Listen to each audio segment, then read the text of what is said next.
காவல்துறையை கட்டி போட்ட குற்றவாளி முதலமைச்சர் ஸ்டாலின். இந்த திமிரு தான் விஜய்க்கு எப்ப வேணா போலாம். ஹராயின் விற்கிறவன் எப்படி இருக்கான், அபின் விற்கிறவன் எப்படி இருக்கான். நேற்று ஆன்லைன்ல போட்டு வித்துருக்காங்க கஞ்சாவை. ஆமா, இதெல்லாம் விற்கத்தான் செய்வான். இனிமேல் என்ன பண்ணுவாங்க கேட்டீங்கன்னா, ரோட்ல கடை போட்டுருவான். அசராக்காருக்கு வேலையே பார்க்க முடியல, சகாய வேலையை பார்க்க முடியல. என்ன காரணம்?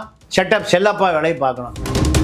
எம்ஜிஆர் இப்போ படம் திரி வச்சிருந்தார். அம்மா அதுக்குள்ளே போக வேண்டாம், ஏன்னா அவர் மக்களை ஏமாத்தலை, மக்களை கொள்ளையடிக்கலை, நல்லது பண்ணிட்டு போயிட்டார். 100 தொகுதி இல்லை, தகுதியான வேட்பாளர்களை நிறுத்தி திமுக வாக்க தொகுதிக்கு 5000-10,000 ஓட்டு பிரிக்க போகிறார். அவர் நீலகிரியில் இப்போ ஒரு 50,000 ஏக்கராவை வட இந்திய கம்பெனி பட்டா போட்டு கொடுத்துட்டானுங்க. வேல்முருகன் பார்த்தாரு, எனக்கு பண்டூட்டி, நெய்வேலி ஒரு நாடாளுமன்ற உறுப்பினர் வேணும். அதெல்லாம் கொடுக்க முடியாது. 3 ஆட்கள், அதாவது பாபு, நேரு, வேலு, அந்த அளவுக்கு கோவத்தது. புதிய சிந்தனை நேயர்களுக்கு வணக்கம். இன்றைய சிறப்பு நேர்காணலில் நம்மளுடன் இருக்கும் சிறப்பு விருந்தினர் மூத்த பத்திரிகையாளர் திரு தமிழா பாண்டியன் அவர்கள். ஐயா வணக்கம். வணக்கம். எப்படி இருக்கீங்க? நல்லா இருக்கேன். என்னதான் நீங்க வெளிநாட்டு போயிட்டு இருந்தாலும் இங்க தமிழ்நாட்டு அரசியல் விட்டு வைக்க முடியாது. விஜய் அவர்கள் 3வது முறையாக சிபிஐ ஆஜராயிட்டு வந்திருக்காரு. வரும்போதே பாத்தீங்கன்னா டக்குன்னு ஓப்பன் டோரை திறந்துட்டு அப்படியே கை காமிச்சிட்டே வந்திருக்காரு. ஆரம்பத்துல கருப்பு சட்டை போனாரு, அதுக்கப்புறம் வேற சட்டை போட்டு போனாரு. ரொம்ப டல்லாக தான் டல்லாக வருவார். ஆனால் இந்த வாட்டி ஃப்ரெஷ்ஷாக வந்திருக்காரு, கை காமிச்சிட்டே வந்திருக்காரு. என்ன காரணம், என்ன நடந்திருக்கும்? இல்லை, அதாவது இந்த முறை சிபிஐ விசாரணை என்பது அரசியல் கட்சிகளை தங்களுடைய கட்டுப்பாட்டுகள் கொண்டு வருவதற்கு டெல்லி பயன்படுத்துகிற ஆயுதம். ஓ, உண்மையான சிபிஐ விசாரணை கிடையாது.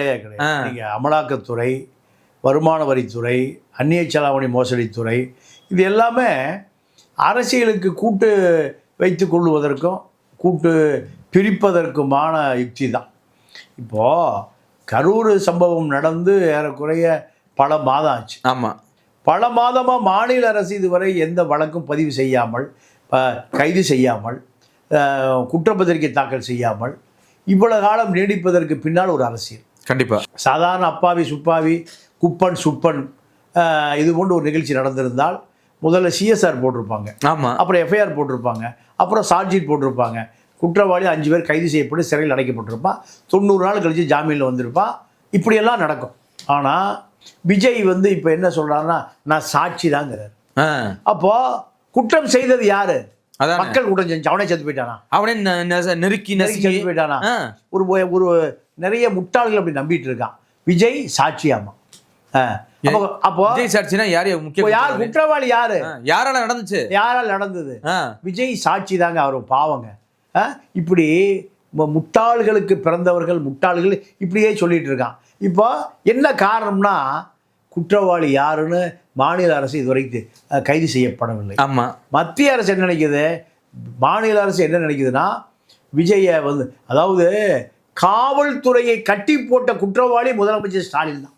அந்த கூட்டத்தை கட்டுப்படுத்த தவறியது மேலிருந்து உத்தரவு. யார் சொல்ற? ஜோஸ் தங்கையா சொல்றாரு, நீங்க எதுவும் செஞ்சிடாதீங்க, எதுவும் செஞ்சிடாதீங்க. விஜய் கோவப்படுத்துறான். அமைச்சருடைய ஊழலை பூரா பக்கமா பேசுவார். அதனால அவருடைய டிஸ்டர்ப் பண்ணிடாதீங்க. யாரு? ஆளுகிற கட்சியினுடைய தலைமை, ஹோம் செக்ரட்டரி, அது தலைமைச் செயலாளர், யாரு சட்ட ஒழுங்குக்கு பொறுப்பானவர்களோ அப்போ அவரு டிஸ்டர்ப் பண்ணிடாதீங்க. இந்த திமிரு தான் விஜய்க்கு எப்ப வேணா போலாம், எப்ப வேணா வரலாம், எதை வேண்டுமானாலும் செய்யலாம். அதனால முடிஞ்சா கைது பண்ணி பாருங்க, நான் வீட்டுல இருப்பேன், நான் ஆபீஸ்ல சொன்னதா. ஆமா. அப்போ இது கையாளாகாத திமுக அரசு தான் விஜய் இவ்வளவு பெரிய குற்றம் செய்ததுக்கு காரணமே. எந்த வழக்கும் இது அந்த டிரைவரை கூட நீங்க விசாரிக்கலீங்க. ஆமா. இந்த கேரவன் ஓட்டினார்ல, அவரை கூட விசாரிக்கல. மக்களை முட்டாளே நினைக்கிறான். மக்களை முட்டாளே நினைக்கிறான். உண்மைதான். ஆமா. இப்போ மத்திய அரசு இந்த வழக்கை எடுத்துக்கிச்சு, சிபிஐ எடுத்துக்கிச்சு. எடுத்துக்கொண்ட பிறகு சிபிஐ இன்னும் குற்றப்பத்திரிகை தாக்கல் செய்யப்படவில்லை. யார் குற்றவாளின்னு சொல்லப்படவில்லை. அப்போ எப்படி 41 பேர் இறந்து போனதுக்கு யார் காரணம்? இப்போ அப்போ எல்லாமே எல்லா அனைத்துக்கு பின்னால் என்ன இருக்கு? அரசியல். ஒரு அரசியல் இருக்கு. அரசியல்வாதி மேலே போய் இப்போ இந்த பகுதி எம்எல்ஏ மேலே போய் ஒரு குற்றம் பண்ணாலும் போலீஸை கம்ப்ளைண்ட் கொடுத்தீங்கன்னா எடுக்க மாட்டார்.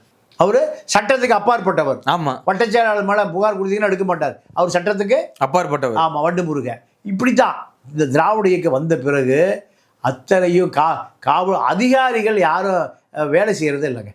ஏன்? அரசியல்வாதி வச்சு பயப்படுறான். அரசியல்வாதிகளுக்கு லஞ்சம் வாங்கி கொடுப்பது, காவல்துறை அரசியல்வாதிகள் சொல்லுகிற வேலையை ஏவல் துறையாக செய்வது. நீங்கள் ஒவ்வொரு ஐஜி ஆஃபீஸ்லேயும் ஒரு உளவு பிரிவு இருக்குது. அந்த உளவு பிரிவு மக்களுக்கு எதிரானவன் எப்படி செயல்படுகிறான் உடனடியாக உளவுத்துறைக்கு சொல்கிறதா வேலை. ஆனால் இப்போ உளவுத்துறை எப்படி தரமா இருக்குது? திமுக ஆளுங்கட்சியாக உளவு வந்துருச்சுன்னா உளவுத்துறை ஐஜி என்ன பண்ணுவார்னா, ஒரு 5 உளவுத்துறை அதிகாரிகள் அனுப்பி எதிர்க்கட்சி எடப்பாடி என்ன பண்ணிட்டு இருக்காரு? எடப்பாடி என்ன பண்ணிட்டு இருக்காரு? எடப்பாடி யாரை சந்திக்கிறார்? யாரோட கூட்டணி வைக்கிறார்? யாரோட கூட்டணி வைக்க போறாரு? இப்படி ஒன்று. அடுத்து பாஜக ஆபீஸ் என்ன நடக்குது? இப்படி ஒரு கோஷ்டி. பாஜக ராமதாஸ் என்ன பண்ணிட்டு இருக்காரு? அன்புமணி என்ன பண்ணிட்டு இருக்காரு? வாசன் என்ன பண்ணிட்டு இருக்காரு? கூட்டணியா விஜய் என்ன பண்ணிட்டு இருக்காரு? ஆதவர்ஜி என்ன பண்ணிட்டு இருக்காரு? இதுக்கு தான் உளவுத்துறை பயன்படுத்தப்படுது. அப்ப நாட்டில் என்ன நடக்குது, அப்ப மக்களுக்கு என்ன பிரச்சனை போயிட்டு இருக்கு, அதெல்லாம் கண்காணிக்கிறது கிடையாது. சமூக விரோதி எப்படி இருக்கான், கஞ்சா விற்கிறவன் எப்படி இருக்கான், ஹராயின் விற்கிறவன் எப்படி இருக்கான், அபின் விற்கிறவன் எப்படி இருக்கான். நேற்று ஆன்லைன்ல போட்டு வித்துருக்காங்க கஞ்சாவை. ஆமா, இதெல்லாம் விற்கத்தான் செய்வான். இனிமேல் என்ன பண்ணுவாங்க கேட்டீங்கன்னா, ரோட்ல கடை போட்டுருவான். பெட்டிக்கிற ஒரு 3 மணி நேரத்துக்கு இந்த பக்கம் வராத, இப்போ எது டியூட்டி இந்த பக்கம் பார்க்காத, நான் கூட வியாபாரத்தை பண்ணிக்கிறேன், உனக்கு பாதி எனக்கு பாதி. இப்படி வந்தாலும் ஆச்சரியப்படுறதுக்கு இல்லை. ஏன்னா காவல்துறை பற்றிய பயமே இல்லாமல் போச்சு. கண்டிப்பா. அப்போ இந்த உளவுத்துறையினுடைய வேலைகள் பூரா எதிர்கட்சிகளை கண்காணிப்பதே. ஜாபர் சேன் ஒருத்தர் இருந்தார், நீங்களாம் கேள்விப்பட்டிருப்பீங்க. ஆமாம், அவர் விஜயகாந்தும் ஜெயலலிதாவும் கூட்டணி சேர்ந்துடக்கூடாதுன்னு 2011 என்ன பண்ணார்னா, ஒரு போலி வீடியோவே போட்டார். விஜயகாந்த் பேசி ஜெயலலிதா திட்டுற மாதிரி ஃபேக் வீடியோவை. அப்போ உளவுத்துறை அதிகாரி எவ்வளோ மட்டமாக போயிட்டான் பாருங்க. இப்போ இருக்கிற உளவுத்துறை அதிகாரிகளாக நாணயமான அதிகாரிகள், யாரையும் குறை சொல்ல முடியாது. இப்போ ஐஜி இன்ட்டு செந்தில் வேலன் நேர்மையான அதிகாரி, ஆனால் அவர் எந்த வேலையும் செய்ய முடியவில்லை. இப்படித்தான் நீங்க முதல் காவல்துறை கையில் கட்டி போட்டுருக்க. அப்படியே ஆமா, இறையன்புன்னு ஒருத்தர் இருந்தார், நேர்மையான அதிகாரி, குறையே சொல்ல முடியாது. அவர் எனக்கு வேலையை வேண்டாம் விட்டுட்டு போன போயிட்டார். அப்படி பல அதிகாரிகள் சொல்லலாம். ராமானுஜன் ஒரு அதிகாரி இருந்தார், நேர்மையான அதிகாரி, நடந்து போவார். டிஜிபி நடந்து வாக்கிங் போவாருங்க. நான் இப்போ ராத்திரி இப்போ நான் பார்த்துருக்கேன். இப்போ இதெல்லாம் நல்ல நேர்மையான அதிகாரிகள். அதே போல் கோயம்புத்தூரை சேர்ந்த ஈஸ்வரமூர்த்தி வேலையை பார்க்க முடியல. ஐஜி இன்ட்டு ஈஸ்வரமூர்த்தி வேலையை பார்க்க முடியல. அசராக்காருக்கு வேலையை பார்க்க முடியல. சகாய வேலையை பார்க்க முடியல. இப்படி நல்ல அதிகாரிகள் வேலையை பார்க்க முடியல. என்ன காரணம்? அரசாங்கம் சொல்கிற வேலையை பார்க்கணும். செட்டப் செல்லப்பா வேலையை பார்க்கணும். போய் அவங்க வேலையை வேண்டாம் நிறைய போயிடுறாங்க. அதுதான் அப்போது விஜய் என்ன நினைக்கிறாரு? பயமே இல்லாமல் போச்சு. இப்போ நேற்று இப்போ கிட்டத்தட்ட 2-3 முறை விசாரணை நடந்து தான் வெளில வராரு. எப்போதும் மூஞ்சி தொங்கப்பட்டு வர்றாரு. நேற்று வந்து அவ்வளோ ஜாலியாக வர்றாரு, கை காமிச்சு வர்றாரு. அப்படின்னா என்ன ஐயா, முடிஞ்சா டீலிங் முடிஞ்சா? அப்படியா? ஆமாம், டீலிங் முடிஞ்சது. டீலிங்கே முடிஞ்சது. ஆமாம். இப்போ என்டிஏ கூட்டணி விஜய் போறாரு. அப்படி இல்லை, வரமாட்டார். அவர் என்ன சொல்லிட்டாருன்னா, எனக்கு துணை முதலமைச்சர் வாங்கி கொடுங்க, என்டிஏ கூட்டணி வந்தாடுறேன். எடப்பாடி என்ன சொல்றாரு? இவரை துணை முதலமைச்சர் ஆக்கினால் நான் என்ன மக்கள்லாம் மறந்துடுவோம். மீடியா ஃபோக்கஸ் ஃபுல்லாக அவர் பக்கம் போயிடும். இப்போ அவர் கூட துணை கூட்டிட்டு போவார். எதை? திரிஷா கூட்டிட்டு போவார். எடப்பாடி எந்த ஷாவை போய் கூட்டிட்டு போவார்? ஆமா, இதை பார்ப்பாங்களா அதை பார்ப்பாங்களா? கண்டிப்பா.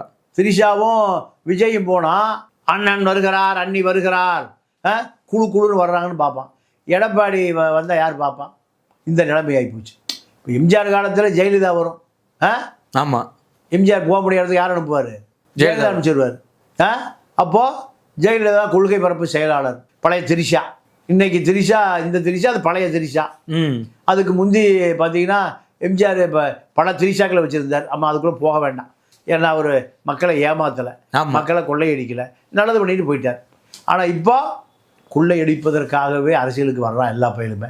இப்போ டெல்லியில் என்ன சொல்லிட்டாங்க? சரி, நீ தனியாக நின்று திமுக ஓட்ட பிரி, முஸ்லீம் இளைஞர்களை பூரா விஜய்க்கு போடுவான், கிறித்துவர்கள் பூரா போடுவான், ஜான் ஆரோக்கியசாமி எல்லா பாதிரி மாற்றியும் தொடர்பில் இருக்கார். ஸோ அதனால் நீ தனியாக நிற்க நான் தொந்தரவு பண்ணாங்க. தலித் இளைஞர்கள் பூரா நீங்கள் விசில் சின்னத்தை வரைஞ்சி வச்சுட்டு இருக்கான். திமுகவுக்கு அண்ணா திருமா சொன்னாலும் போட மாட்டான். திருமா வந்து பல முறை வேதனைப்படுத்தப்பட்டிருக்காரு. டபுள் டிஜிட்டல் கேட்குறாரு. இப்போ 4 சிறுத்தைகளை 5 சிறுத்தை ரவிக்குமாரோட சேர்த்து அறிவாலயத்தில் கட்டி போட்டு புல்லை போட்டானுங்க. சிறுத்தை புல்லு திங்குமா? எப்படி திங்கும்? அறிவாலயத்தில் போய் பாருங்க, புல்லை திட்டு அங்கேயே படுத்து கிடக்கு. தாய் சிறுத்தை உருன்னு கோபமாக இருக்கு. சிறுத்தைகளையே சில சிறுத்தை புல்லு திங்கிற சிறுத்தையை அறிவாலயம் உருவாக்கிட்டானுங்க. நம்ம இது வரைக்கும் கேள்விப்பட்டதே இல்லை. கேள்விப்பட்டீங்களா? இல்லையே. ஆனால் இப்போ அறிவாலயத்துக்கு சிறுத்தை போனால் என்ன திங்கும்? புல்லு திங்க ஆரம்பிச்சிருச்சு. இப்போ அவரு கோபமாக இருக்கார். வேல்முருகன் பார்த்தாரு, எனக்கு பண்டூட்டி, நெய்வேலி ஒரு நாடாளுமன்ற உறுப்பினர் வேணும். அதெல்லாம் கொடுக்க முடியாது. 3 ஆட்கள், அதாவது பாபு, நேரு, வேலு. சேகர் பாபு, நேரு, ஏவா வேலு 3 பேரும். உங்களுக்கெல்லாம் பெரிய செல்வாக்கு இல்லை மக்கள்கிட்ட. பிரேமலதாவுக்கு தான் நல்ல செல்வாக்கு இருக்குது. அதனால் பேமெண்ட் இல்லாதாக்க நாங்கள் கூட்டணி சேர்த்துக்கிட்டோம். உங்களுக்கு மக்கள்கிட்ட செல்வாக்கு இல்லை. உடனே இவர் கோச்சிட்டு வந்துட்டார். இப்போது 100 தொகுதி இல்லை, தகுதியான வேட்பாளர்களை நிறுத்தி திமுக வாக்க தொகுதிக்கு 5000-10,000 ஓட்டு பிரிக்க போகிறார். யார்? வேல்முருகன். அந்த அளவுக்கு கோபம் இருக்குது. ஏன் திமுக மீது விழுந்த பழிகளை பூரா இத்தனை போராட்டம் நடத்தி மக்கள்கிட்ட கொண்டு போய் சேர்த்ததே வேல்முருகன் தான். ஆமாம், பல போராட்டங்கள். செய்யாரில் அந்த விவசாய சங்கத்துக்கு நிலத்தை கொடுத்து அதை போராடிய ஒரு விவசாய சங்க தலைவர், ஒரு ஐடி ஸ்டூடெண்ட்டை கொண்டு போய் திருநெல்வேலி ஜெயிலில் அடைச்சாங்க. இவர் தான் போய் தடுமாறி போய் சொல்லி அதை காப்பாற்றினார். பல இது சர்வீஸ் கமிஷன் எல்லா மாநிலத்தை சேர்ந்தவன் பரீட்சை எழுதி அதிகாரி ஆகலான்னாரு, அவர் தான் தடுத்தார். இப்படி பல நீலகிரியில் ஒரு 50,000 ஏக்கராவை வட இந்திய கம்பெனி பட்டா போட்டு கொடுத்துட்டானுங்க. முதலமைச்சர் அலுவலகத்துக்கு பட்டா போட்டு கொடுத்துட்டானுங்க. அதை தடுத்தது அவர் தான். இப்படி பல போராட்டம். அப்போ அவர் என்ன நினைக்கிறாங்க, நான் சொல்கிறபடி நீ பண்ருட்டியில் போய் நில்லு. நெய்வேலியில் தொழிலாளர் பிரச்சனை இருக்குது, அங்கே போனால் தொழிலாளர் பிரச்சனையை காப்பாற்றலாம், தொழிலாளர் பிரச்சனைக்கு போராடலாம்னு நினைக்கிறாரு. அவங்க கொடுக்க முடியாதுங்கிறாங்க. இது முடிவு செய்வது யார்? ஒரு 3 பேர் தெலுங்கு கூட்டணின்னு இப்போ மக்கள் பேசலாம். 3 பேர் தாய்மொழி தெலுங்கு. தமிழ்நாட்டு அரசியலை தீர்மானிப்பதற்கு ஸ்டாலின் கொடுத்துட்டாரு. அவர் அவங்க அப்பா தாத்தாலாம் ஓங்கோல்லேருந்து வந்தவங்க. அந்த நட்பு வட்டாரத்தில் கொடுத்துட்டாங்க. ஓங்கோலும் திருச்சியும் வட சென்னையும் ஏவாவேலும் இப்போ இந்த கூட்டணி முடிவாகி போச்சு. கண்டிப்பாக பொறுத்து வந்து பார்க்கலாம் என்ன நடக்குதுன்னு. மிக்க நன்றியா. நன்றி, வணக்கம்.